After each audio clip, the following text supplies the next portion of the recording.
Crazy. Yeah. It's crazy how far it moves around different houses. Oh, yeah, totally. Okay, welcome everyone to our August 17th, 2026, 9 a.m. strategic planning meeting. It is Monday. Let the record reflect that we have all 5 commissioners are present. Commissioner Kearns, French, and myself are in the conference room, and Commissioner Waldorf and Jordan are on Zoom. So we are starting off with an executive session this morning. So we will go into executive session from 9 to 10, and I will look to our attorney to give us the. Thank you, Madam Chair. 3 exec sessions this morning. The first is pending and potential litigation under RCW 4230-1101I. 20 minutes, no action. Present Matt Folsom, Jeff McMorris, Devin Kurta, Chandra Fox, Chris Anderson. The second, pending and potential litigation under the same statute, no action, 20 minutes. Matt Folsom, Jeff McMorris, Devin Kurta, Noel Zim, Madison Bryant, Josh Grote, Dan Gadd, Mike Sparver, Chris Anderson. And third is performance of a public employee. Matt Folsom, Jeff McMorris, Devin Kurta, Mike Sparver, Weston. For a total of Chris Anderson for the function. So we are going to go into executive session for those reasons just stated. No actions will be taken. So at the end of that executive session, we'll come back into full session at 10 and continue on with our agenda. Thank you and see you back at 10.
Okay, welcome back. We did end up extending, just trying to get technical issues of getting this back on and stuff, 4 minutes. So it is 10:04. So we are back in regular session. No decisions are being made. And we will start with the two of you. Hi, how we all doing? Handout. Actually, maybe it's best for Scott to lead off in the general. I'm passing out a document right now that's just recommendations to the governor for building code vesting and similar. It's a full analysis and comparison. I know Scott has some stuff to go through, and I know my packet will take a bit of time. Sure, our part is probably easier. We're proposing to simply replicate the path we took in the 23 fires for land use, which is generally speaking to let someone rebuild. And if they rebuild substantially on the same footprint, they would not be subject to the current shoreline or critical area rules and setbacks. They would be able to reconstruct that structure as it existed before the fire. If they choose to expand in a modest way, and by modest, we're leaving that pretty well open. It could be 15, maybe 20% more square footage. If that increase is designed away from the hazard, so to speak, away from the shoreline or away from the critical area or wetland buffer, that would not trigger any changes. However, if a landowner wanted to do a substantial rebuild, 50% or more, then the current rules would kick in. And so in terms of what we're suggesting, if as long as ecology would go along with that, and in some cases, we don't have to have a state blessing for this. This is part of our local shorelines management program. But if ecology would at least acknowledge that, that would help us. More importantly, if they were to oppose it for some reason, then we would need the governor to intercede and give us the flexibility to do it this way. So that's kind of the simple part. It's complex in its own way, but it's a pretty simple process on our side. It worked particularly well in 23, notably in Medical Lake. Those residences, some of which started out as cabins along the lake and became permanent homes over the years, would almost certainly not be permitted for rebuilding under the current rules at all. So it was really a critical change to allow that to rebuild. And I wasn't really clear on all the governor's proclamations that he made, and can he make those proclamations, or does he need legislature to support some of those? For what we're proposing, we're really proposing to modify the county's shoreline management program and the ordinance. So it doesn't require a governor or a gubernatorial action. What we would be asking is for the Department of Ecology to not say no to what we're trying to do, to not want to extend their authority into those shoreline rules. And if they were to do so, then we would ask the governor to provide that waiver from his perspective. Right now, we don't think it's necessary. If somebody is located within one of the urban neighborhoods, let's say out on 291,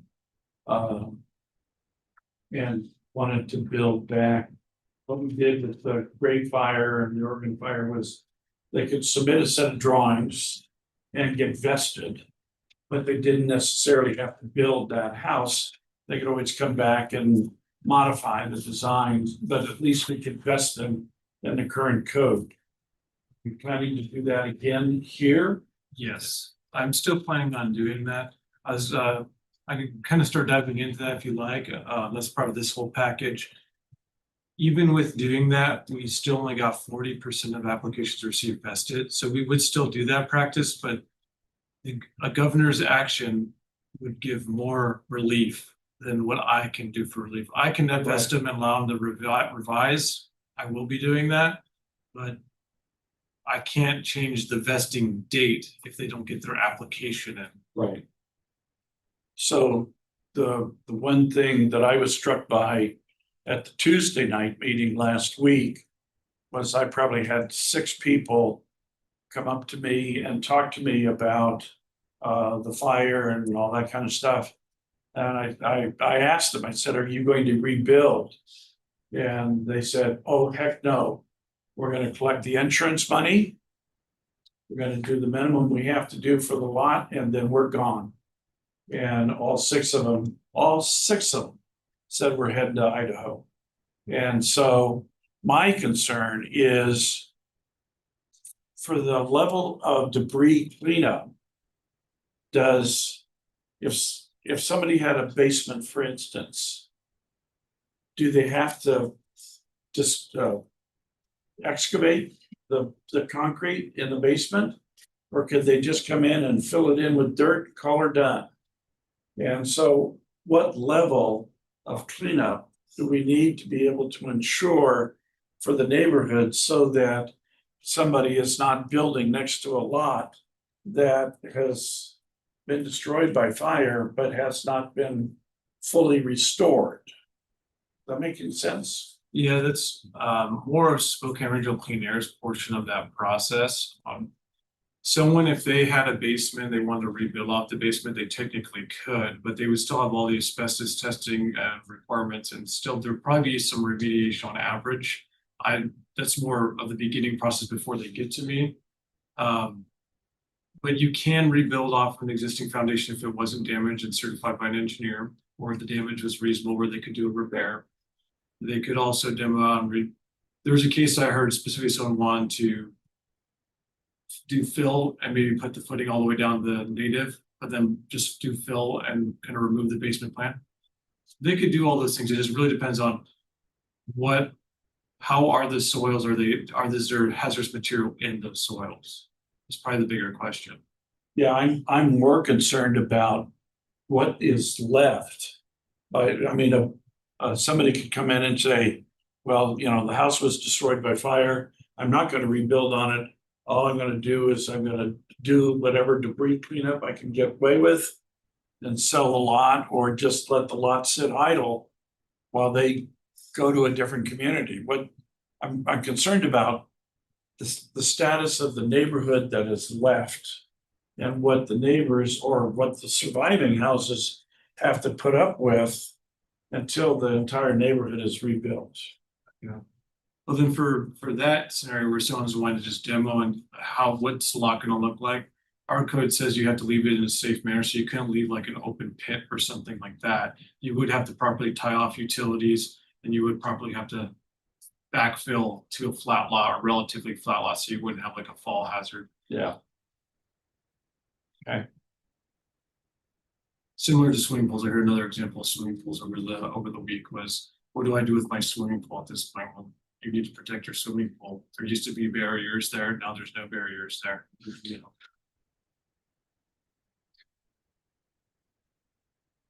I can start going right into the document here.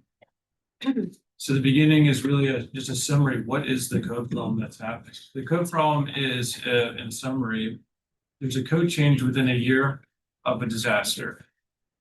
When you're designing a building, no one has the finalized code right now. So it's all speculative. It makes design challenge. The designers aren't familiar with the new code because no one is. It's not even adopted. We don't know what it is yet. So what ends up happening is forms will change, requirements will change, and that will create far more resubmittals required, far more consulting required, and on average, cost of construction goes up with every code cycle change. So these factors make a bottleneck at permitting during a vesting year.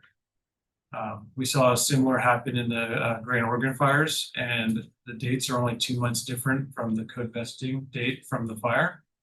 And like I said, we saw 40% not make that submittal date. So 40% were not vested at that time to 2018 building codes. That's the main purpose of why I think if the government can do something here, that would do a lot of value in helping that rebuild effort. My recommendation is pretty straightforward. Maybe longer vesting, 2 years from our current adoption date, which would then not battle the next adoption date because they come in 3-year cycles. So 2 years would give a good adequate time for rebuild. 90-something% of our rebuilds came in these 2 years, 6 months to 2 years time frame. And then that's the number one is, and do longer vesting allowance to 2021. But my second is allow 2 years, same time frame for the 2021, but allow the 2015 energy code. And the key reason for allowing 2015 energy code, it was the last simple, effective code to be able to use for energy code. The forms required are minimal. You can help someone fill out the forms in office very quickly. They're easy to understand. They save a ton of construction costs, and they are energy efficient. It was a great code. I thought the 2015 energy code was a great code. That's just the general outline of the recommendations. If you look at the 2018 and 2021 codes, that's where they started adding in forms like the C3 form, and there's been a lot of challenges with that form. For example, Apple products can't fill out that form. So if you have a Mac or any Apple product, you clearly cannot fill out that Excel form. It's confusing. Normally, if you need to do that, if you need to do a 2018 to 2021 code cycle for energy code, you would have to get multiple trades or a very familiar builder to figure out every code credit option for you, because it's very technical. 2018 and 2021 are, most people are going to have to go to their plumber, their mechanical person, their insulator. They have to use every trade to get to the finish line on it. So it's very complex and creates significant delay and additional consulting cost. So 2015, someone came in with a 2015 proposal. My staff could easily help them get right there. It would be very easy and very helpful for not bottlenecking that process down.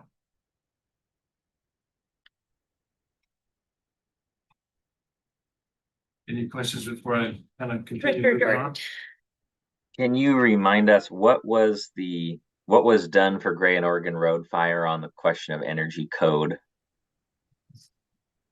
For Gray and Oregon, we just helped with deeming what is an approvable application or complete application and allowing them to do revisions after received. So for that, it was more internal policy related. We allowed people to submit. We took it in and we vested them based on their submittal.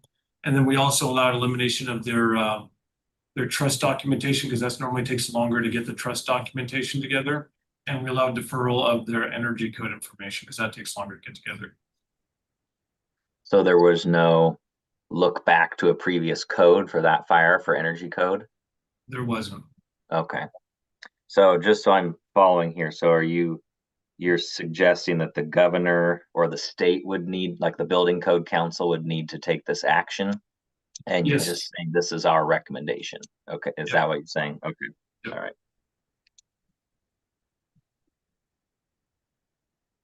Yeah, I'll be looking at additional local code amendments we could do in this next week to see if there's anything I see, or if there's any direction the board can give me on something we'd like to look at. I'd be happy to start diving. I am meeting with the building officials at CS Spokane later today to put our heads together and see what options they're seeing and start collaborating.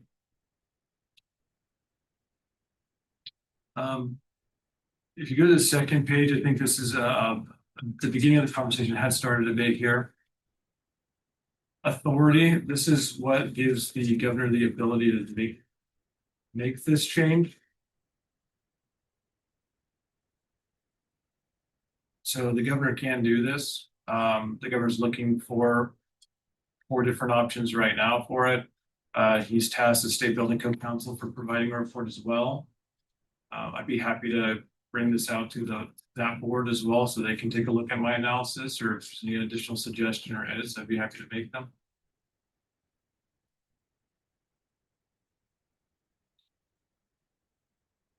Really, the main piece is the first page. I summarized quite a few of the other pages, but I want to make sure it's included so everyone can take their time and kind of read my analysis.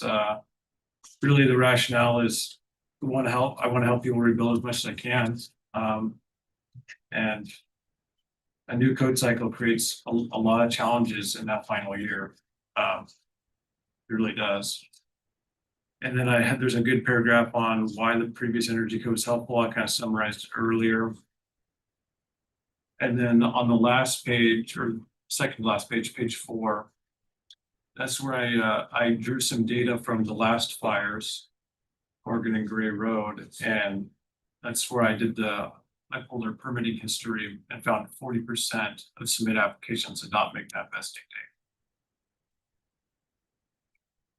date. Yeah, the early estimates that I'm hearing from people in the construction industry is that the proposed code, if it survives final adoption, probably add about another $25,000 to $30,000 to the construction of a home.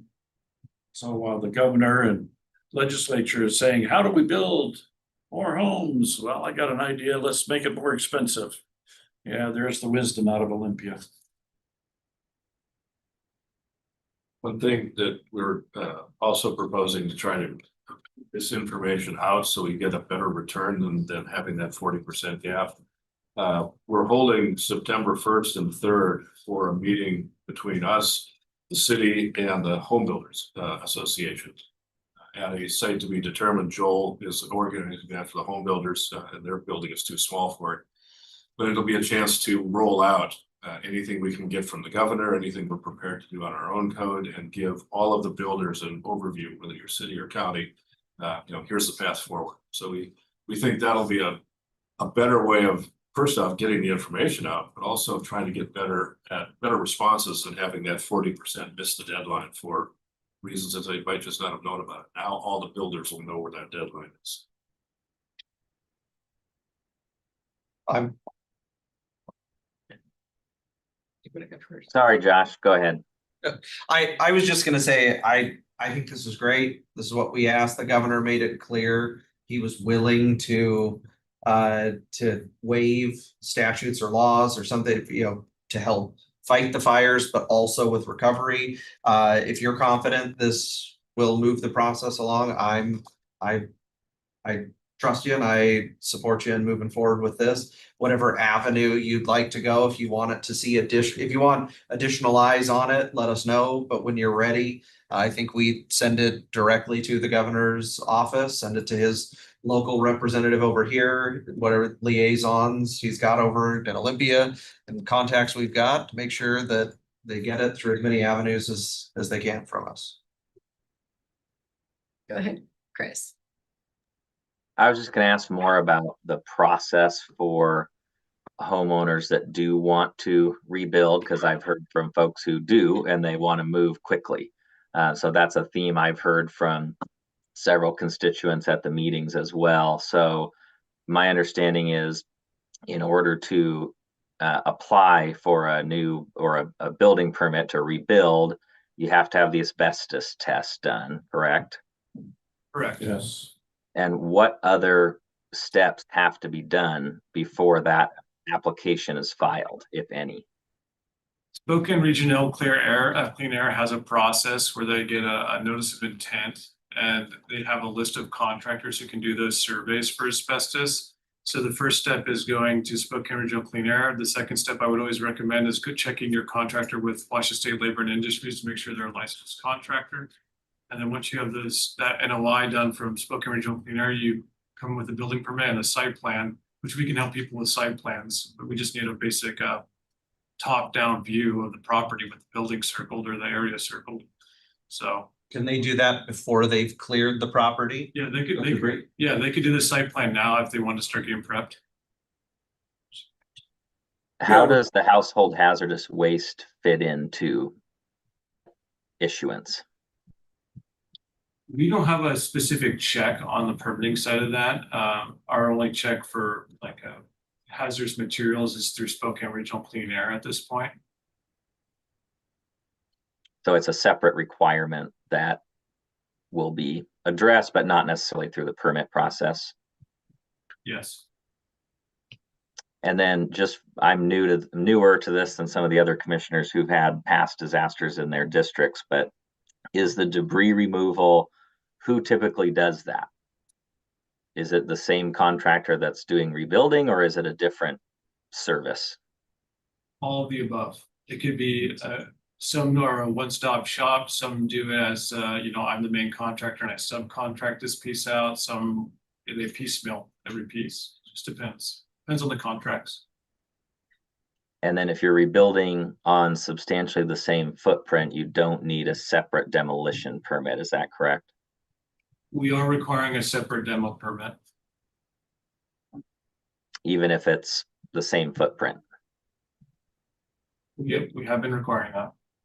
Commissioner, maybe it was not as clear that the footprint requirement is a land use evaluation, basically to ascertain whether the original footprint would be in a current shoreline governance zone or in a wetland buffer zone or some other critical area that was not delineated when the structure was built.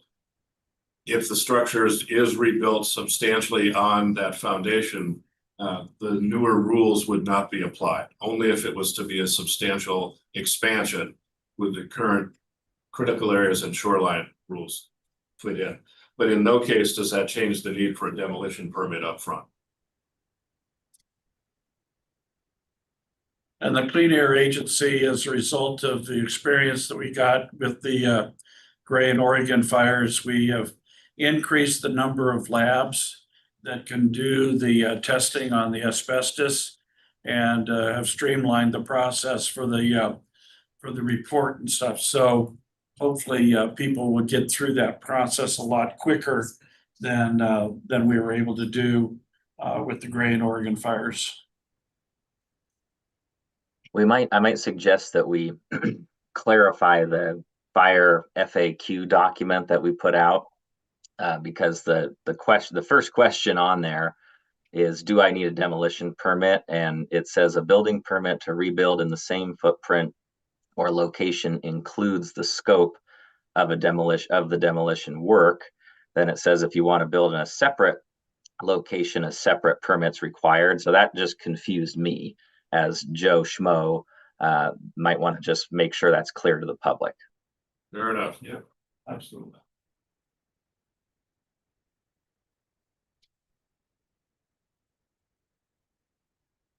And just kind of for clarity too, with a demolition permit, that also includes an inspector going out, inspecting the property, that it is prepped and has been properly cleared, correct?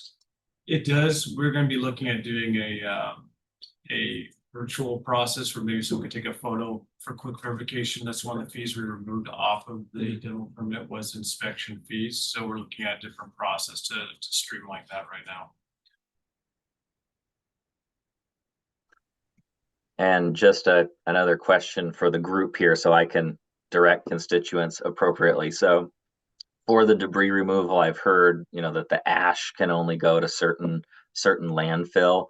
Is that only if it's a positive for asbestos, or does anyone know what the disposal requirements or locations are? So it's my understanding that the ash cannot go to the waste energy plant. It has to go to Graham. It's got to be a certified landfill site that is capable of receiving inert product. Is that true, Kyle? Yeah. Even if it doesn't have asbestos, still the only place that can take it is Graham? Is that right? That's where we'd like it to go. Okay. Thank you. And Waste Management has been telling everyone at the DAC and beyond that it can go to either the north side or the valley. If it's not hot for asbestos or Graham, any of them can take that. And then if it is hot, it can only go to Graham. And the important thing is whoever is disposing of it must have that NOI in hand, or that asbestos test in hand that says it's either clean or hot. But it can go. The only place it cannot go is the waste energy plant that those are. So that was the message from Waste Management when I met with them just a couple days ago. I thought Lindsay because Lindsay gave the analogy if someone showed up with a truck bed full of ash and burnt debris, that they would take it if they had the negative asbestos, but if they didn't have the negative asbestos, then they wouldn't take it. We would, in essence, what's happening, we'll relocate it to Graham if they have the NOI. Okay. So they can, but we're gonna take that and take it to Graham. Got it. And that's with DNR. Okay, because we're running the new, so it's not Waste Management any longer that's running Northern Valley, that is us. So. They were giving out all 3 addresses, so I think clarifying that Yeah. from the county, that's very clear. Where, because that was as of just a public meeting and Graham Road was there along with some other folks, and that was the message, so.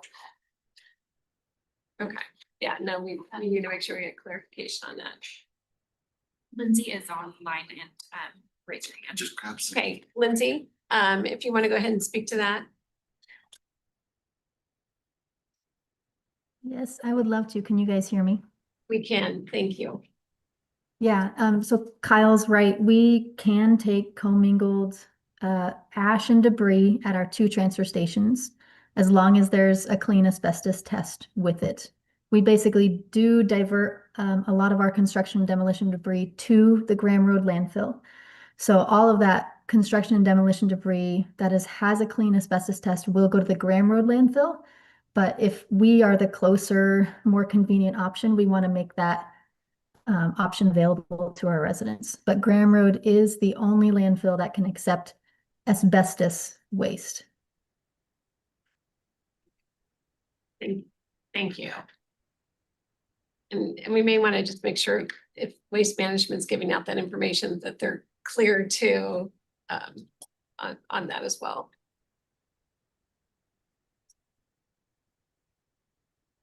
Commissioner Jordan. I'm just gonna be a little bit of a pain in the neck here on this, but I think the 1-pager FAQ that we have online is a really good starting point.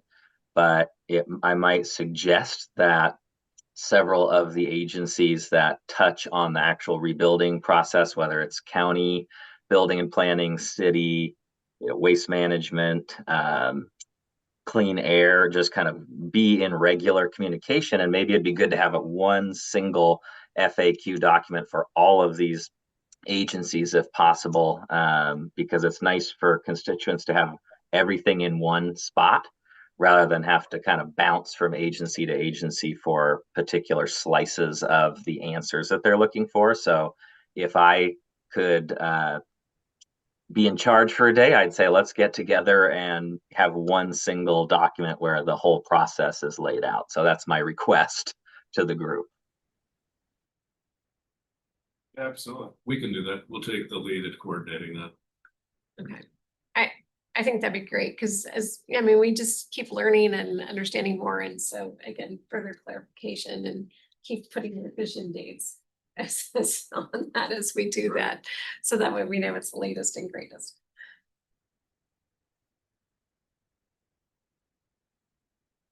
Okay. You're gonna morph to the 10:30. Any other questions?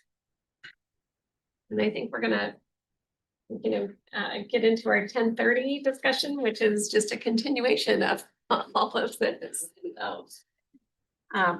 So we may rotate chairs and get people situated. Kendra, why don't you come down by the assistant chief?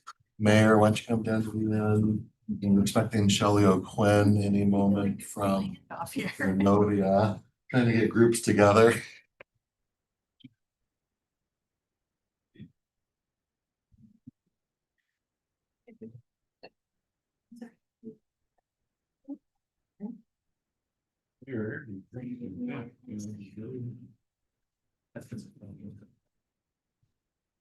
So when Shelley comes over, spot for her. Is she online, Shelley O'Quinn? No. She said she thought she should be able to, get through, so she probably just a couple minutes late. Okay. Should we go around the table to introductions? Everybody knows everybody? Let's do that. So I want to say thank you all for being here today. It's important that we're all just getting the same information and understand what's going on. As you can see in the previous discussion, we're still learning as we go. Nothing's perfect these days, as we know, and trying to make sure that we've got all the right information and trying to really help people get, rebuild You know, so I mean, it's important, and a lot of those people want to rebuild the home they had. So that's why the building codes are, you know, so important, figuring out what we can do there. So I just want to say thank you all for being here. We really appreciate it. We'll have this discussion. So I'm County Commissioner Mary Brooks, I'm Chair, and we'll just go ahead and go around the room. Jared Keen, I'm an inspector with the Spokane County Sheriff's Office. Chandra Fox, Deputy Director, County Emergency Management.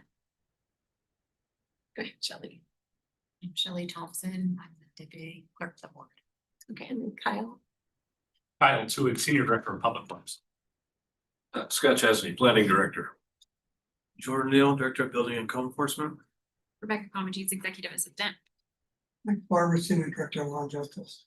Josh Kern, Spokane County Commissioner. Al French, Spokane County Commissioner. Victoria Lifer, Al French's office. Declan Clute, I'm with Senator Murray's team. Brett Harvey, I'm Eastern Washington Director for Senator Murray. I'm here for city management, but I'm here representing long-term recovery group for the executive director, Craig Sanders, who was invited, couldn't be here today, so. No, I'm Christine, Senior Director of Human Resources for Spokane County. Just a member of the public. I'm fair. Martha Lou Wheatley, Billiter, Spokane County Communications Manager. John Bolton, I do federal affairs for. Matthew Folsom, legal. Jeff McMorris, I am acting CEO right now in Wisconsin. I'm doing good. And then Commissioner Jordan. Chris Jordan, County Commissioner. Here we go. So we have invited, Mr. Colton here, let us know Senator Murray's team was gonna be in town, well, that's why he's here, but back room to, my understanding you're more hear from us versus present. So just jump in, you have questions of anybody. My thought was we'd start with the sheriff's team and Chandra, just kind of where we've been. Got a chair right over here for you. And then Shelley, one, if you don't mind. Recent introductions. Sorry. Oh, Shelley, okay. No, thank you. So we're gonna have the sheriff's team, Chandra, kind of give just an overview of where we've been, where we're going, any needs on the ground. And then after that, I thought Shelley could talk about philanthropy and how that's been going on the rebuild in the community. And then Mayor Cooper here to talk from the long-term recovery standpoint, what's going on. But feel free to ask questions and stop at any time. Last time is a time. Yeah, sounds like a great plan. And we have lots of questions as well too. So but we want to make sure we get your questions answered. And I think it's just going to be a great discussion for us all to learn. I think first just wanted to say thank you guys for taking the time. I think Declan, Declan and I and our whole team has been working on this, and just know it's a big priority for the senator. Just want to make sure we're here available, listening from you guys on how we can best assist and what your needs are. Yeah, absolutely. Like I said, Declan Clute, just for your awareness, I do economic development, agriculture, nutrition, and then FEMA and disaster response. For Senator Murray's team in DC. I'm also from Spokane. So this is a huge priority for multiple reasons, and want to say thank you for all the work you've already done in this response, and just create an open line of communication for how we can be of assistance as we work to recover together. All right, so for the fires themselves, our Cal 7 IMT demobbed on end of shift on Friday. So the fires are now back under the control of DNR. They've got a regional type 4 team managing the mop up of the fires. So all 3 fires are at this point 97% contained. What that means for us is that significant in terms of ending our FMAG incident period, our fire management assistance grant. So up until that date is actually confirmed, all of our response costs are going to be run through the FMAG program. And that has, of course, the 75-25 split that we've talked about before. The state is looking to close the incident period for our presidential declaration on last Friday, so the 15th. That is tentative, that's still under discussion. As a reminder, the presidential declaration ask includes us, 5 additional counties and 3 tribal nations. So it's not just us on this particular declaration.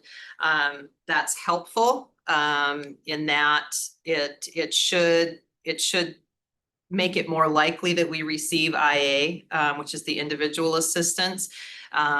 Here locally, especially within the Old Trails fire, we're running at about a 78% insured, which is fairly significant for folks who are carrying homeowners insurance, which is good for their recovery, not so good for our ask.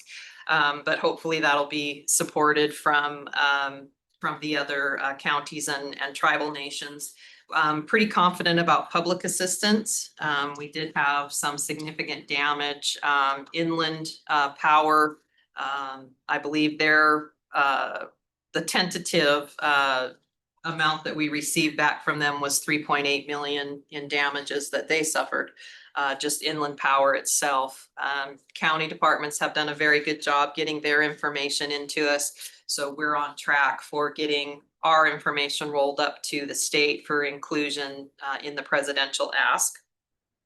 So that's all going well, the PDA process. So the shelter at the convention center closed. We had 13 remaining shelter residents, and they were transferred to Spokane Cavalry Chapel. Sorry. Most of them have they're elderly and or have mobility challenges. So Red Cross is working to really make sure they have a firm transitional housing plan in place for all of those folks. We did have 2 adult family homes which were completely destroyed in the fire. So we had a number of folks who had issues that were directly impacted. Yes. Can I ask, is it those adult family homes where those 13 remaining people were from? Not all of them. Some of the folks from those homes were placed through family and stuff like that. So it's not all of them are from those 2 homes. Okay. Some of them were folks whose own primary residence was destroyed. So the state has opened their individual assistance program. They have 3 in-person locations for people to go to and submit their paperwork and receive that assistance. They can do it online as well. They can apply for that online. As a reminder, that is direct cash assistance from the state. So for individuals, it is $750. For couples and couples with up to 2 children, it is $1,500. And couples with 4 or more children, it's $2,250. And so their verification, their identity is verified, and then they receive, I think it's a Bank of America Visa card.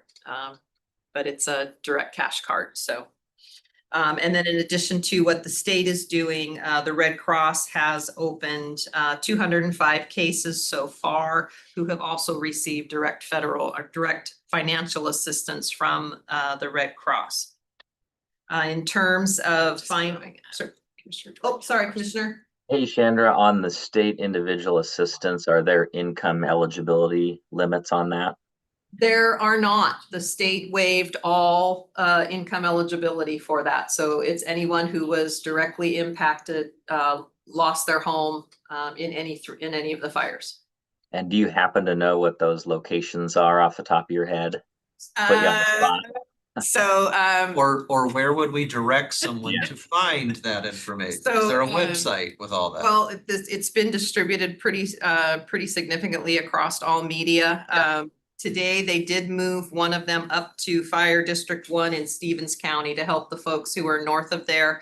The other location is the main branch of the city library, just down here.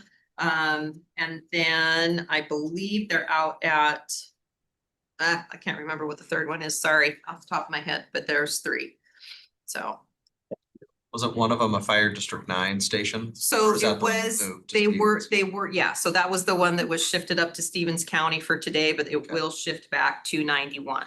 I think they're in Stevens County today and tomorrow, and then it will shift back to 91, is my understanding. If I may, I did send information in the daily news clips that includes links. So. Thank you, Priscilla. And then regarding our damage assessment of primary homes, we're in the process of deconflicting. We have 9 different data sources that we are pulling together. We're in the process of deconflicting that, and that should be done. Hopefully by end of day today, we will have our final firm number of primary, fully destroyed, major damage, and then other structures that were damaged.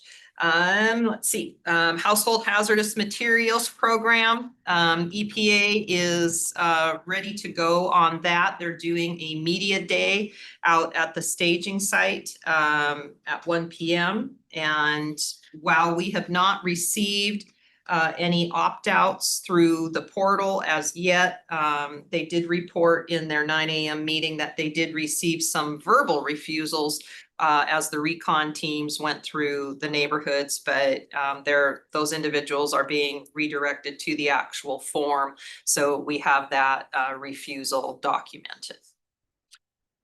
So end of report unless there are questions.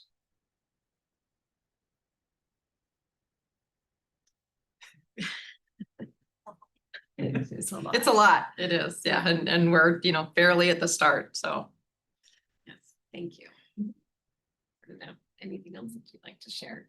No, Chandra and her team's been working nonstop to really keep updated with all the information available, and that big blood to her and her team. Yeah, Absolutely. It's been really, the amount of support that we have received in this response, if you've not been out to our EOC at the training center, we have had partners from multiple agencies, not just from the county, but around the region. We did make use of the Washington Mutual Aid System, and so we have folks from other counties who are actually staffing positions, as well as from the Department of Corrections IMT. They're super, super capable people. And so it's been really, really good. We've been able to get a lot accomplished in a fairly short amount of time. And one of the things I did want to ask about is, so having those 9 different lists kind of get culminated into one, and then ensuring, I want to make sure that we ensure that that meets with the assessor's office.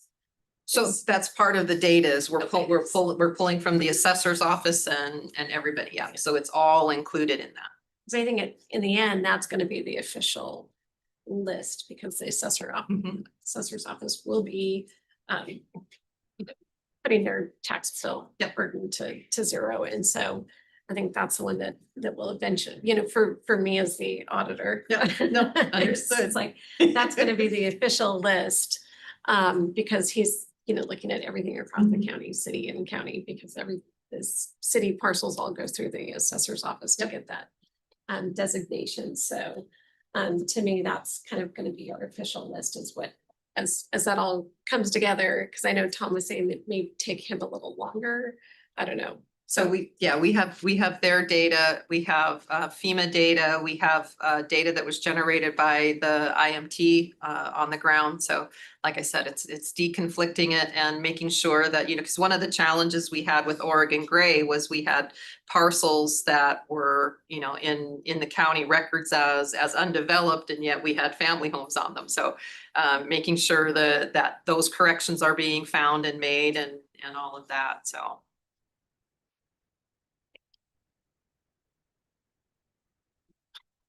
Excuse me, Commissioner Jordan. Like, I could tell his name was coming.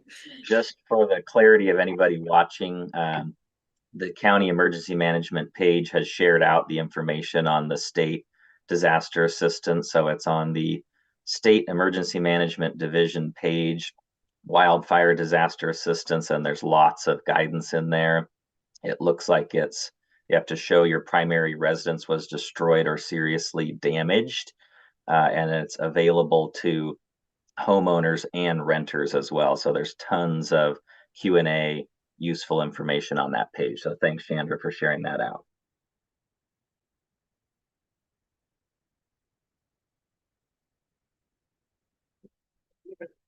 Kelly, you wanna have the philanthropy side? Love to, I did expand on Chandra already alluded to, is just the generosity of so many partners that have come to the table to support everyone from our first responders who are responding to the community. And we always say at Innovia that generosity is time, talent, and resources, and we saw that in abundance on this disaster. Specifically for the resource side, we have seen as of this morning over 4,000 individual gifts that are totaling.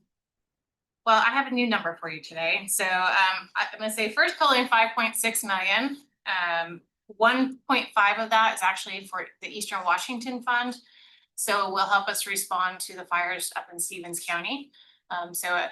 As we received national attention for the Spokane Complex fires, we actually had many folks who were like, wait a minute, Stevens County is on fire and Ferry County is on fire. And so we received contributions into both. We have about 4 million in the Spokane Complex Fires Fund.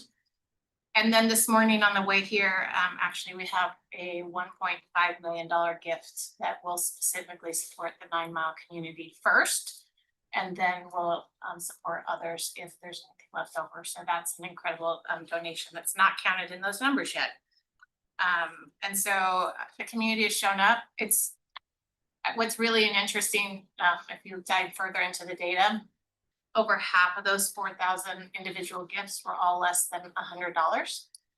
And so what we always say is that it doesn't matter whether it's $5 or whether it's $5 million, it all comes together to make our community a better place. And then in this response, we've had the community step up and they gave what they could give. And then we had some really incredible businesses step up that supported our community generously. And we've actually had partners from around our state and around the country that have sent philanthropic partners that have sent resources. And so I would say, unlike past philanthropic responses that maybe was mostly local, we have close to, I would say, 2 million that we know of that came from outside of this region, which is really important for those who have been impacted. One of the things, and I guess I just also want to say that doesn't include the generosity that is going to our partners, City of Spokane, set up their own fund, Catholic Charities, Salvation Army. I know those 3 are over 1 million in their own. I don't know the exact numbers, but I know they've hit that.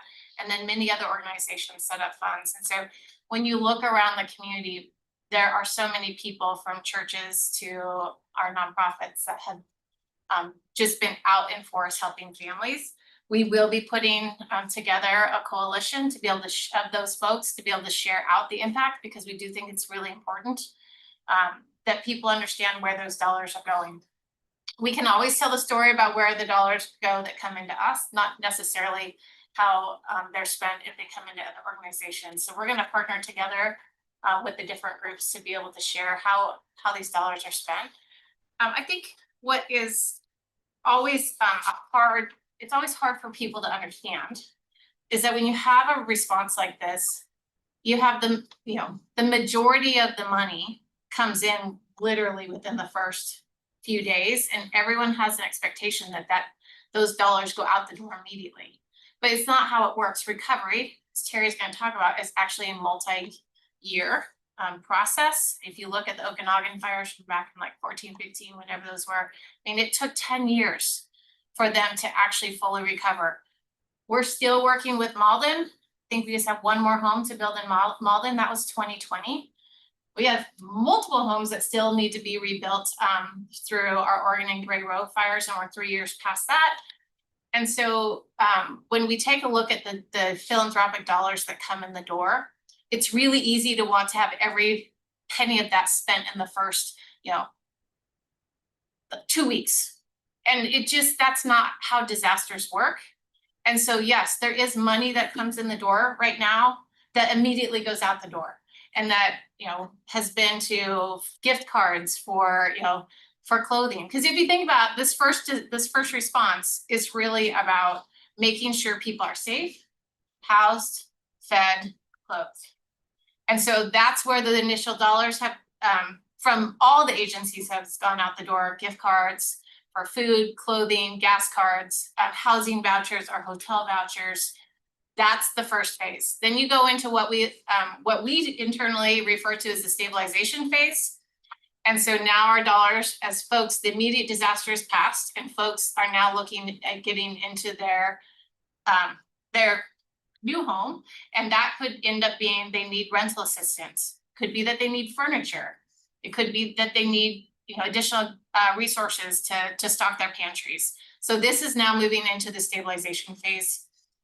Then it moves into the long-term recovery phase. And that's when all the other resources come into play. It's FEMA, it's the state's IA grants, it's the individual person's insurance money. And then it is also the philanthropic dollars. And that in the long-term recovery piece, this is where the long-term recovery group is such an important partner, because we do have to make sure that the dollars are spent on the folks that were most impacted. We do have to counter fraud. Anyone think that there's not fraud? It's happening all over the place. And if you don't think it happens in the big fires, like all you have to do is look at LA and Hawaii and all this. People come out of the woodworks to take advantage of these situations. And so while I think it's one thing for someone to get $100 gift card for, Rosars that maybe shouldn't have got it, it's a completely other scenario when you're talking larger dollars. And so there is the need for that verification process to make sure that the dollars are going out the door to impact families that were truly lost their homes or their homes were significantly damaged. And so it's just a process. And then because our dollars are the most flexible dollars, FEMA's not that flexible. They have certain things that they can spend the money on, right? Insurance has certain things they can spend money on. So when the philanthropic dollars can come in and actually fill the gap. So when you look at how we supported the families in the Elk and Macaulay communities, and we did some of the I'm missing my word, the tree cleanup, the hazardous tree cleanup that we supported. Debris cleanup, we supported, families that winterization, because, families have been living in their little campers for a couple of years now. And it's one thing to live in that in the summer and it's another to have to spend a winter in it. So some of those dollars were spent for helping winterize campers to keep families warm. And so, but there's all these little pieces where dollars are going out the door to help families through a vetted process to make sure that they actually have a need and to make sure that they were one of the impacted families. And it's community driven. So we are one partner at the table, but where the dollars are driven by the partners at the table and by the need that's identified. So anyone who is watching this that wants to know how do we benefit? No, we're not going to write one large check to every single family. That's just not how it works. And if you think about, the $4 million for the Spokane complex fires, and you divide that by, I don't know what the number is today, 700, 800 homes that are lost, it's not going very far. It's not going to completely replace what people have lost. That's why these philanthropic dollars paired with all the other resources out there are really meant to help create that wholeness for someone, but they're not getting one large check from the community. It is through a vetted community process. And I know you all around the table know this, but nobody doesn't take a fee. Because of the generosity of our donors to our partnership fund every year, that is what allows us to do the work that we do. And so we partner with our nonprofits, primarily with the long-term recovery group, this round for those dollars to go out through that vetted community process. So I think I have covered everything I had on my list, but if you have any questions, I'm happy to answer them. I think I was talking to Council President Betsy Wilkerson, and that was one of the things you touched on, is that there's all these different groups and trying for electeds to understand how these funds get dispersed. Like the city had their home fund, Catholic Charities was taking money, Red Cross. So we have our Council of Governments coming up September 11, and we would like to have kind of, I don't want to say an accounting of all that, but we'd like to kind of know what has happened, that gives us a little bit of time. And to know what is, what each of those groups are doing. So since you're kind of bringing them together, I think that'd be a great thing to let them know, but I think it's going to be important for us as electeds in that room to kind of know how those dollars get used and why it's important.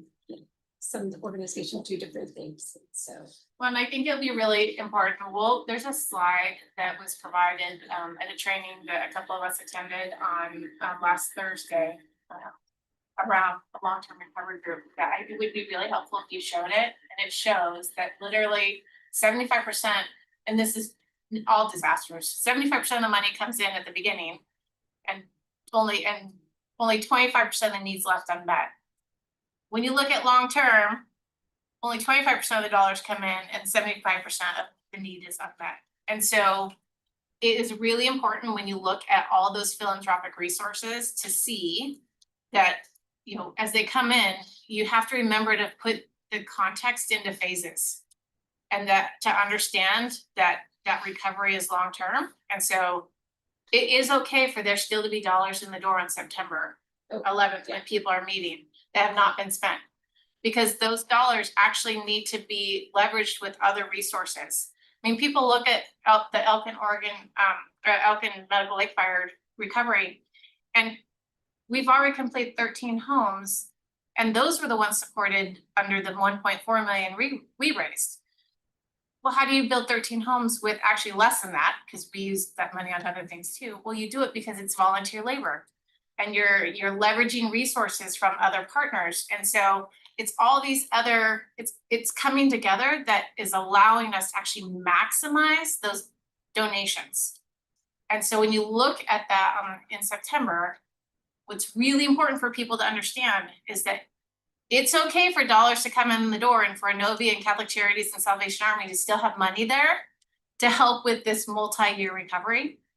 And so we can ask the ones that we know of to share what they've done so far. The ones that we don't know, we're gonna put an invite out to everyone to be part of the community report.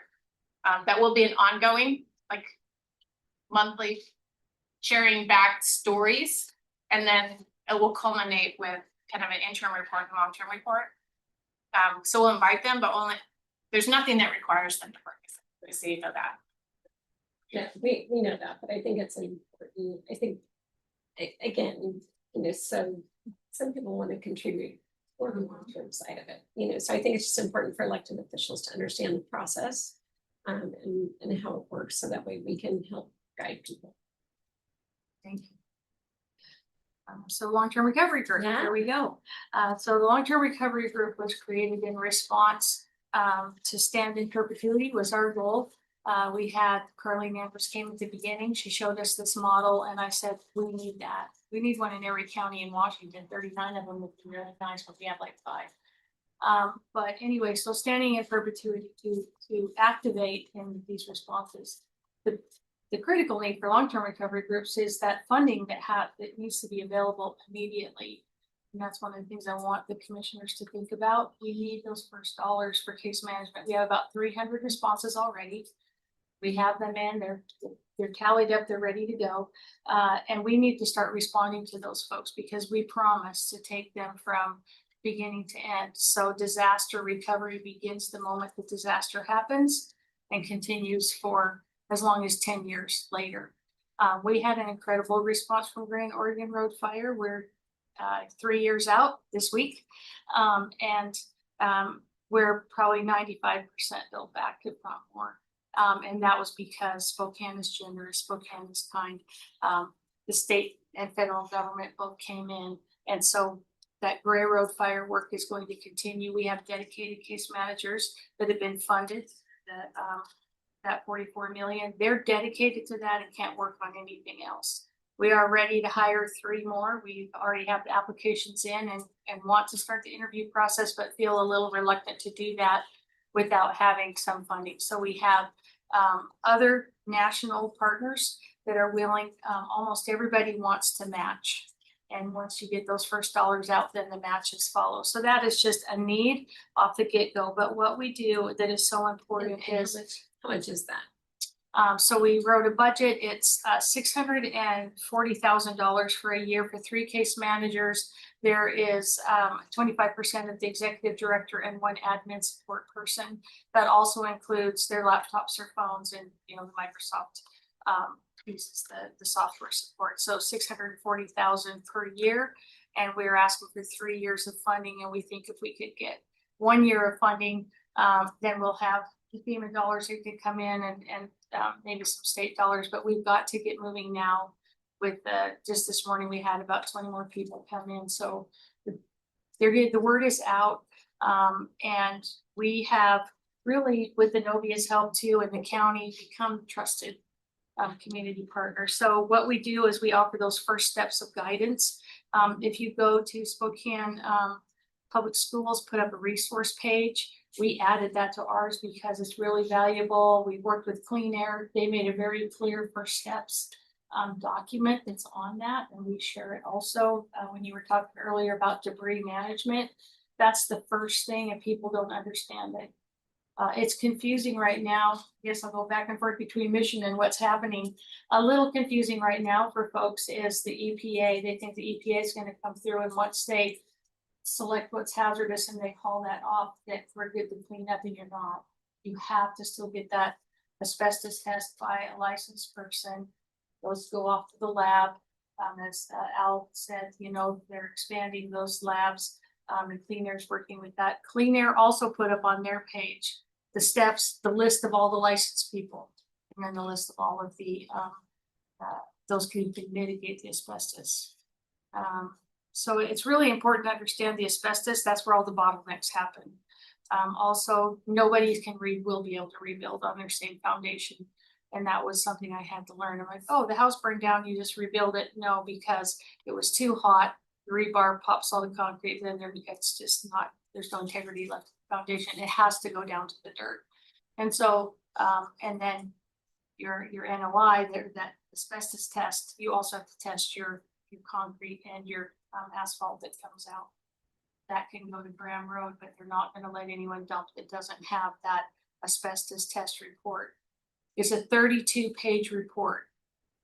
And we need to train our case managers on how to read those reports. I know how to read them, and those who helped with the Grand Oregon Road fire, but how do you get to the page with those results and what do the numbers mean? And so that's just a little nuance there. Okay, so I'll get out of the weeds, back up to where we are.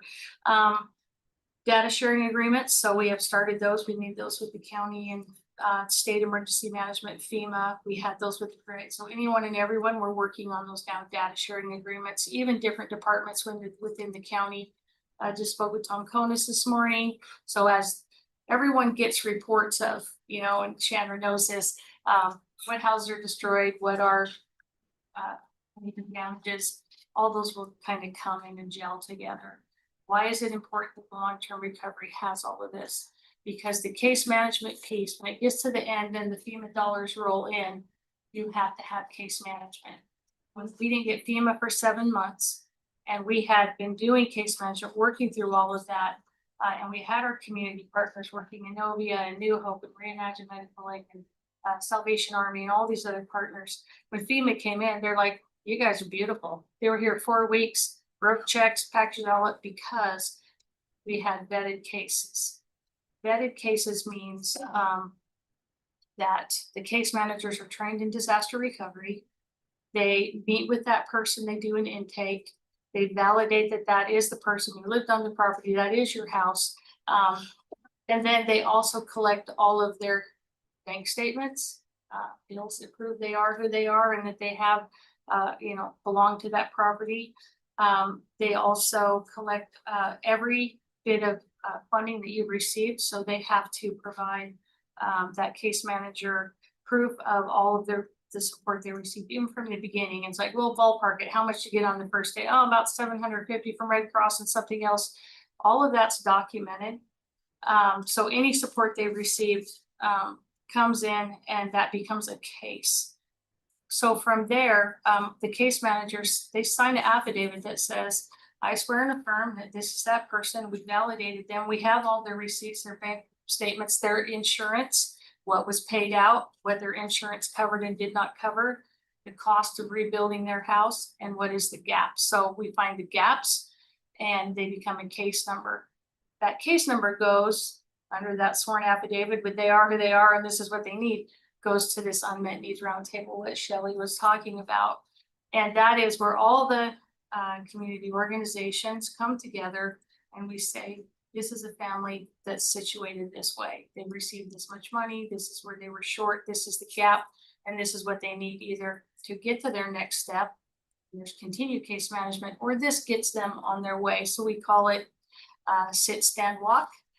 So everyone's knocked down to the ground, right? And so we need to get them sitting, standing, and then walking. Once they're walking, we don't want to create dependency, but we want people to have a path forward that they can walk. So case management, they can come in and out as those needs come around again. It's like, okay, I think I got this and we're ready to build. And then now we're stuck again. They can come back anytime and come through us. So Why might someone not be funded through the long-term recovery? So long-term recovery group, someone might not be funded if they built back and their insurance covered everything but their fence. Well, fences are not really essential needs unless you are a farmer. You have to keep your cows in a fence, and you know your situation is thus and such, which I only saw one little goat farmer and it was a pretty small half-acre fence. But so it's those things. It's like there's like I said, we help people get back on their feet and get them going, and then they have to be able to work out the rest of their recovery and take responsibility for their own recovery for those things. So it's for necessities. Are they safe, secure, and sanitary, right? They got water, they have septic or hooked up to their sewer. I think you might find some folks, the city, they're responsible for the sewer as it comes up to the house, but from the house, you know, from the property line to the house, well, that's on the person. So the city doesn't typically pay for that. So the insurance company has to pay for that. Some insurance companies don't pay for that. So we're going to see, it's very unusual things that come up. Everyone's uniquely situated. And so those cases are vetted, and then those funders have no obligation to fund that. We can take it and we can say, here's the thing, we all think it's a real need. And they're like, that's not our mission, that's not our purpose, that's not our, but that's why those dollars from Innovia, then, you know, they're the dollars of last resort, right? And that's why they come out last, and why community didn't really understand that. So funding casework is a triage phase is where we are now. The names come in. We're not doing casework, we're doing triage. You know, what's your name, what's your address, what's your immediate need? And is this a quick answer you need to know about asbestos, or is this going to be a longer term? We'll enter into a case. So let's say the 300 that come in, you might only find 50 of those actually end up being cases. I imagine out of this fire, we'll end up with 200 to 300 cases where we'll work with them a little bit longer. And at the end of the day, I'm guessing it's a ballpark, but I'm guessing. Stuff with insurance. So even with the best of insurance, a very small percentage say we would agree. Good insurance means you're going to be underinsured. Most people still have not updated their policy for replacement. And then you have to realize the cost of everything is so much more expensive. So there's a cap. So you have the little buckets that your insurance company will cover. And you can move the money around. It costs more for asbestos, or it costs more for this, or whatever it is. But at the end of the day, it's like you hit your max. That's it. Folks will have to remortgage to rebuild. And it's tough when your insurance company pays you out and they want to pay off your mortgage, and now you have, you know, a dirt lot. You were over mortgaged to begin with. You have no ability to build back. We're going to see that. It just happens. And those are the folks that need the case. How do we navigate that? And we can give them counseling and direct them to work with the Commissioner. So, SpokaneCommunityResources.org. There's some great information on there that, public schools put up. We're watching that list. We're updating that also. Working with Clean Air on those steps. Talked about time for recovery. We talked about that. Resources and partnerships are something that we're continuing to work on. And we have those.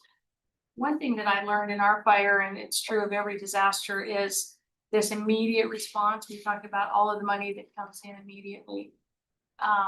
That lasts about 5 weeks. And then all of these organizations pack up their kit bag and go to the next disaster. So they're there to help you get food, shelter, clothing. Like those that are in the emergency center now, we're not leaving people destitute. We get them somewhere before we go, but they're leaving. And when they leave, it's the community that has to say, so now what do we do and how do we do this? And that's where the case management and the disaster recovery actually starts. Let's see,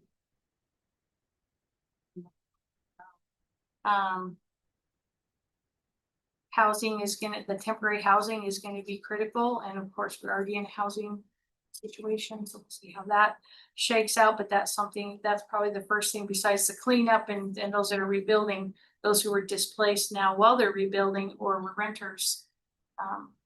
And the renters are the ones who really are living on that razor's edge, paycheck to paycheck, most of them, many of them. And where do I live? And I already paid my rent.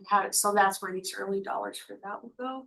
And Terry, on that, like, because if you're looking at the assessors and everybody's, we're saying them, the owners, not the,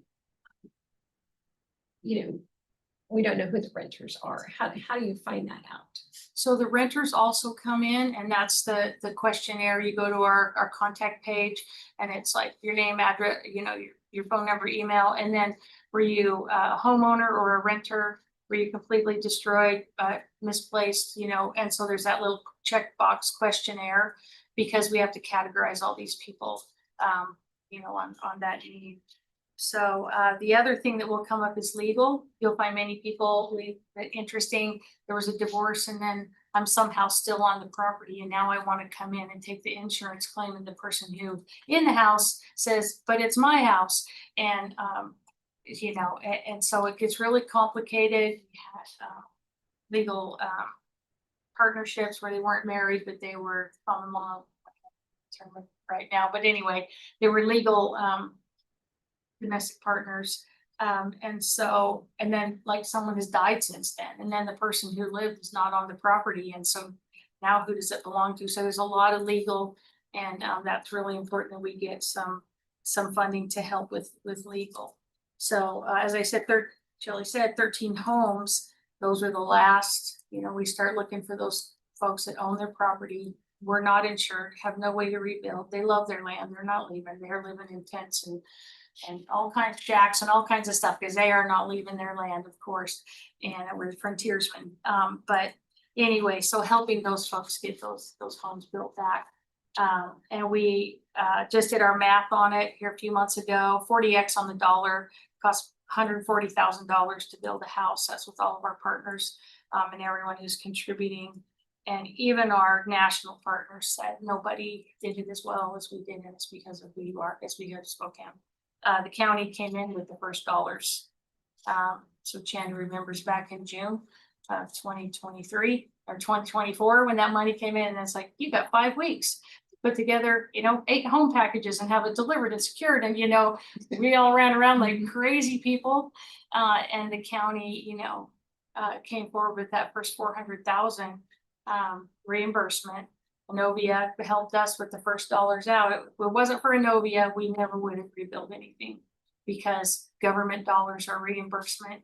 And if you do not have first dollars out, and that's our nonprofit partners too. We had UMCOR gave us $300,000 for case management. We had other partners, business community came in with like 20,000 here and 50,000 there. And it's like, can you make that unrestricted? Because we have overhead costs, and without administration, you can't run a program. You have to have some administration. our administration, we run us on 7%. So we're lean, we're mean, but that's the work that we've done. But I think I've said it probably more than anybody could take in one sitting, but happy to answer any questions. But that long-term recovery group, we're there. We've got the 300 names queued up. We need to get people hired. So. May I ask, commissioners, is there any question that you've been asked by a constituent or partners from the senator's office that has not been answered yet? Covered a lot of it, or just want to confirm how many people have reached out to you again? 300. 300. And how many people, what's the 644 as far as case managers, what is that?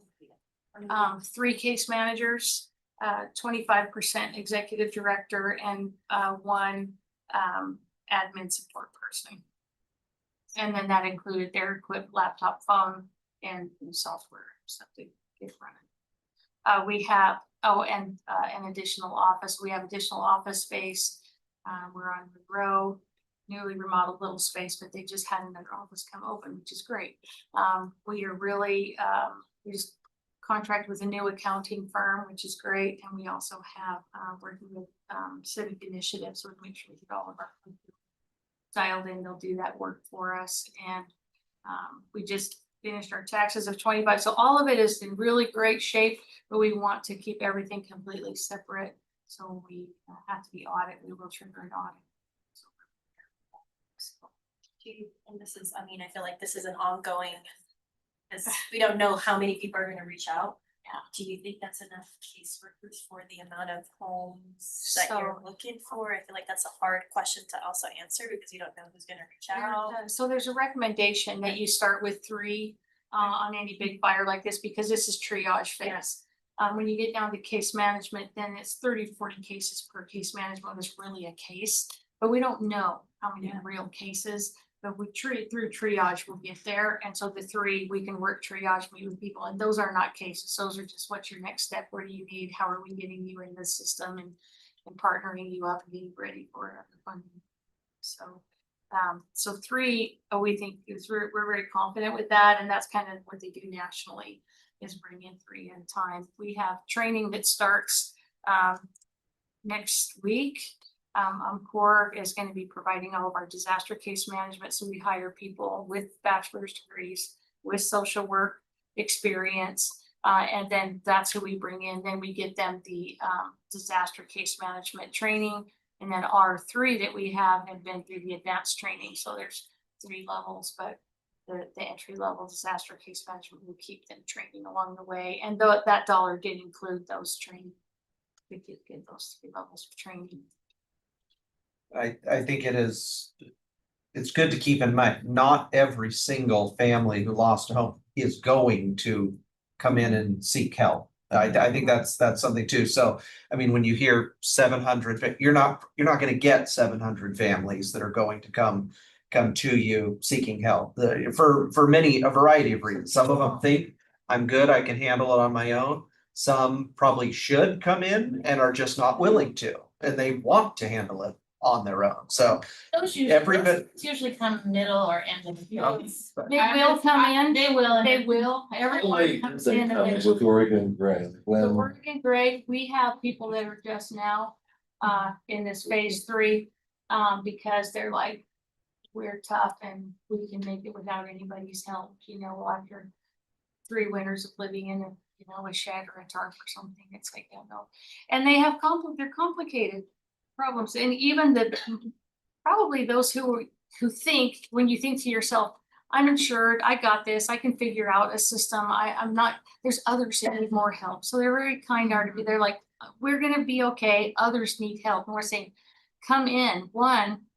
There will be federal funding that comes in the future that may be available for you for reimbursement. If you spent $80,000 on debris removal, that's something that we want to contend for when we get the FEMA money back, even like this 44 million. We're talking about individual assistance.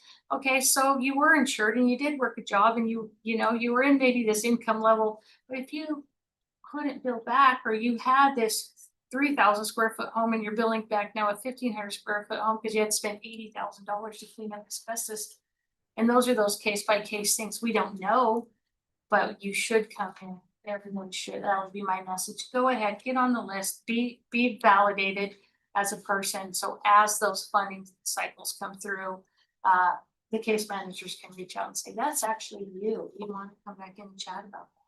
So. You guys have questions of anyone else? We also have our building planning here. Those sorts of things. Your time's up. I think this was all incredibly helpful. Once again, I want to extend a huge thanks from our entire team for how you all have handled this and let you know that we remain extremely committed to top priority as we move through the next couple of years of supporting these efforts.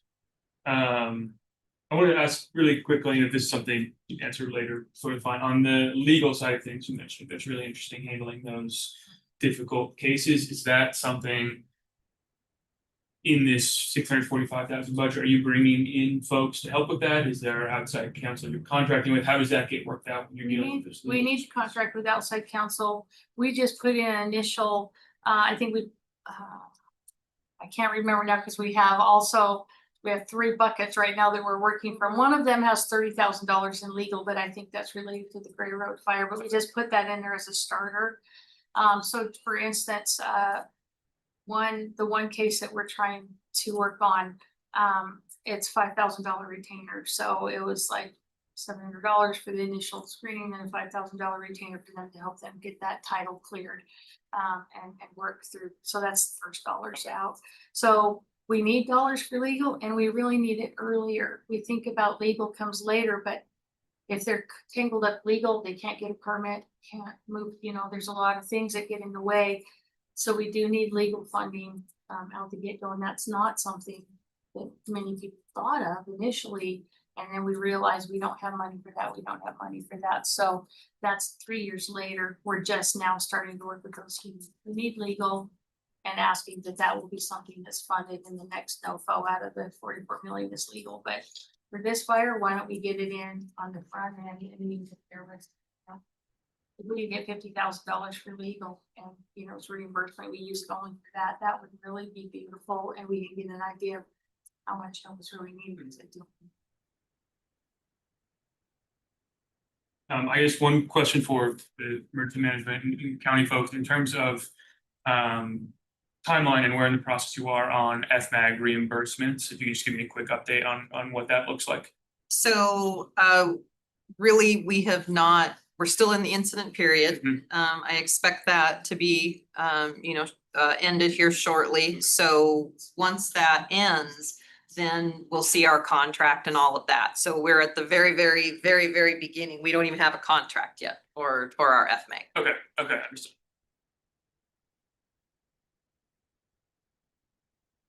Any other comments? We're almost at 11:30 here. Yes. I just want to say thank you to Chandra and the whole team. And really, honestly, I feel like we were doing maybe calls every single day throughout our internal team and for the clear communication and those updates. I truly appreciate it. I think as we move forward, and we've gone through this before, but as you move forward, both with FEMA, EPA, all the other federal things that come up, please keep us updated on how we can best assist, how we can best help you. Absolutely. I'll call us, and the senator, she wants to do everything she can to help you guys and continue to be there. So just please stay in touch. Yeah, please. And you all know, Lisette, I'm running short on cards, but you can get my information through her, so please do. And feel free to reach out on absolutely anything, and we'll make sure to be a resource however we can. Thank you. And thank you for all you guys have done, because those senators, our delegation has been so helpful in trying to help us. And I say, these fires are less tragic because of the work that Senator Cantwell and Senator Murray did in getting, fire apparatuses, for fires, the last several years to make sure that we have, firepower, air power, I should say, that I know Senator Campbell is a huge supporter of that and making sure that happens. So, without our federal delegation, we see more of a disaster than we have. So I certainly knew that in the Upriver Drive pilot, there was planes in the air all the time, fighting that fire. So we were only 12 homes destroyed, you know, and this one, I think it would have been much worse had to not have that fire power. And that's really been the federal government that's been helping make that happen, so. I think that's, we've seen it over the last Absolutely. several years, so just a huge shout out to those senators for trying to make that happen, and I know Kevin, of course, Rogers as well, you know, during that time was very, very active, so just huge thank you to you guys. That might be awesome. Yeah. Extra clear. Oh, the 44. Yeah, the 44 for the lot, that was just huge. Yeah, Really It was huge. incredible. Yeah. It rolls out. You know, it's probably, I do have one thing I forgot to share, and just briefly, and you'll wanna know this, the Autumn Road fire went up into Stevens County. So anything in Stevens County, the long-term recovery group also was gonna assist with those cases. So you also notice, that's why we said it's Spokane Region Long-Term Recovery Group, because the last fires went a little bit up in Monterey County, so if there's people displaced in Stevens from the Autumn Road fire, there are people too, so. I have questions on that, but we can do. Yeah, another time, anyways, you know how to find me. You know how to find me, but I failed to mention that, but I want to also reiterate what an incredible response we had in the Great Fire, and what an incredible response we've had with Great Northern Road and this fire. Our state and federal delegations are incredible, and we're able to move the needle like other states, just other regions don't. True. But thank you, I know you guys have a time of 11:30 to go, so appreciate you being here, thank you for saying things a lot. Thank you all for your work. Really, really appreciate the response. Okay, thank you. Okay, Commissioner Jordan, I know you've got to jump off at 11:30, so we'll let you do that, and I'm not sure what we have left, miscellaneous. Thank you all. You bet. Oh, were you? Okay, perfect. Yeah. Keep smiling, I know it's happening. Thank you guys. Thank you. Thank Thank you. Thank you, Mayor. Yeah, please, because I'm heavily involved. Glad I could be here. Thanks for hanging out, Scott, sorry. By the way, an hour of your time there. In the process of thinking in on. It's good information. Manufacturing. Unless you guys. Okay. It was a conversation now with us. Okay. Please do send me an email and let's chat about that. Yeah, sorry. Thank you all. Thank you. Well, I have one miscellaneous, kind of involves Commissioner French's. But we need him to have form, so. Otherwise, we will not have form. Oh, we lost Amber too. Oh. Yeah, we She lost left Amber, early. and then Chris said he had to leave at 11:30, so. We just.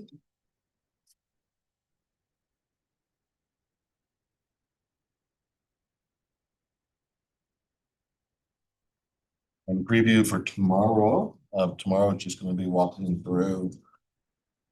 Legal and what Scott Chesney will be walking through Some the information. first working draft of thoughts around data centers. So that will be a long policy driven meeting. One of our meetings. The one miscellaneous I have is related to the PFAS task force. They put out a request to expand the scope of the task force. And we need to have a public meeting, that this is the board that authorized the task force. And it was really authorized around spending the 7.5 million that the state gave us. And that is only for POA systems. There's no admin, there's no indirects, we just put in the POA systems. So talking with staff here who's involved. None of us see a reason to expand it, because if there's no funding, well, what's the purpose? And we know that the POET, there's millions more needed to get the POET system. So you have to get more money, there'd be more POET, maybe some navigators, but there's been a request to expand the scope really to anything related to the West Plains water. I would say maybe even looping in the data center conversations. Almost, I'm not part of any of the neighborhood associations, but almost feel like the city neighborhood associations, which in my view, doesn't make sense for this group. But just needed to get board feedback. So the next time we have a PFAS meeting, we can respond. I think you all also received a letter from Craig. Willising at the last meeting requesting this. So just looking for direction and feedback if staff's headed down the right road. Saying this isn't the right timing or forum right now to have an expanded scope on. Yeah, no, Jeff outlined it very well and, you know, they want to know. They want to have an organization that talks about, you know, what's going to happen in the next 5, 10 years, 20 years. How did they make themselves whole? There's a whole litany of things, and this task force was not set up to do that. We were set up to deal with the POET systems and stuff, so I'm not sure that the makeup of the task force is the right makeup to have this bigger conversation. But you know, the time commitment and everything else, there's no budget for it and stuff, so I'm really challenged with trying to expand the scope of the task force. But it's the board's task force, it's not mine, so I yield to the wisdom of the board. I think I don't think this task force would exist if it wasn't for that $7.5 million or whatever that we got from the state for the POET systems. That was the purpose. If we get more money, it can be revisited. Yeah, if we get more money with expanded usage, then it could be revisited with that time. But right now, Ben's putting in a ton of time. Ben Bradabau, his expertise is what we're discussing. Yeah. My understanding, it was how do you get those POET systems out to homeowners, out to impacted properties. If you're gonna pile on a bunch of additional, areas or different issues surrounding PFAS, it's like, when are you gonna do that? Does that mean more meetings? Does that mean more staff time? Are you gonna burn out the task force that's currently showing up to handle the POET issue, which is the issue at hand here, because that's all the money can be spent on? Those would be the questions I would have, and I think unless. I don't think the capacity is there. And we all know our budget situation as far as putting funding to create the capacity. We used funding to pay for the navigators. The county has paid for the navigators, So we used general.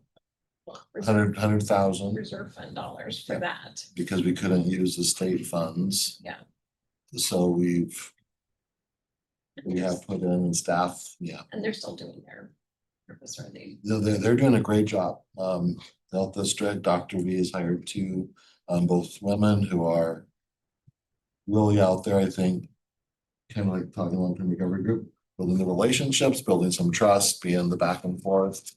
We have 2 groups now that have come through the RFQ process, request for qualifications. So there's choices on who you want to use. If you are one of the impacted homes, they have identified the top group of people for the first round, which was generally customers, but if there were children in the home, and people with cancer, And pregnancy, there's a few qualifications that will bounce you up to a higher priority. But outside of those few things, it is worst numbers down to best numbers. But right now we have funding for maybe the first 50 to 100. Depending on the cost of each one. We're gonna learn a lot in the process, and hopefully we'll get more funding to continue it. But the job at hand is still a multi-year process probably. So are we good continuing our original stated purpose? So we're getting the feeling here. Okay, that's my only miscellaneous. No, they're good, okay. Matt, The only thing I would add is I think rephrasing that as the scope of the task force is gonna remain the same unless we hear otherwise. There's a deadline to get those funds spent in the POET system. To first own that. Installed within our timeline, and I see June risk and 30th next year. liability Yeah. to the county if we expand the scope and change the mission for why it Lose was. funding for lack of. We lose the funding if we didn't stay focused. Nothing further from. and so the task force continues until the end of June. That's Mhm. on its original stuff. And hopefully we'll get some more funding in the next legislative session, but we know budget challenges with all local government. At Tuesday's meeting, I did ask Senator Riccelli about the availability of funding and his suggestion was submit a request to the capital fund, capital budget, and he thought that there might be some money there. Clearly not any money on the general fund, so that'll be a challenge in terms of scope of what we can use the money for, but money is money, so.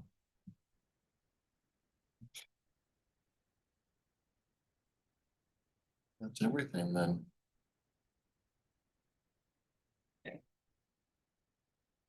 Back at 9 a.m. tomorrow.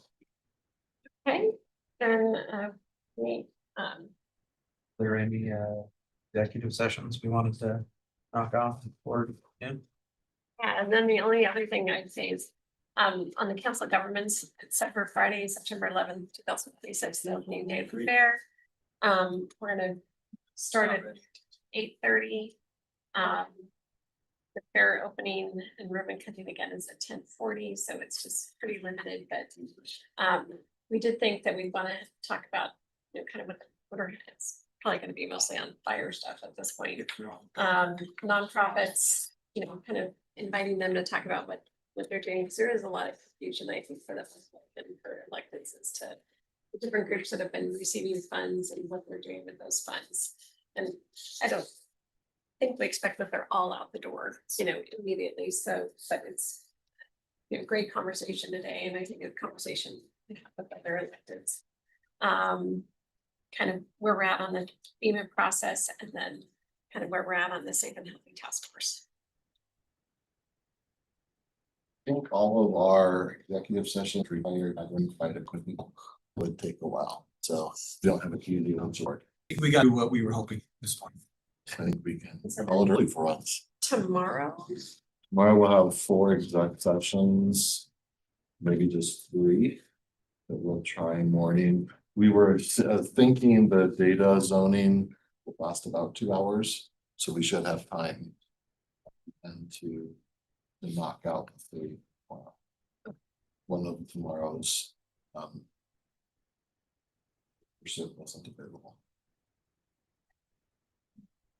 very good. Then at this point, no other business is coming before the board, so we will adjourn for the morning and see everybody tomorrow morning. Thank you all.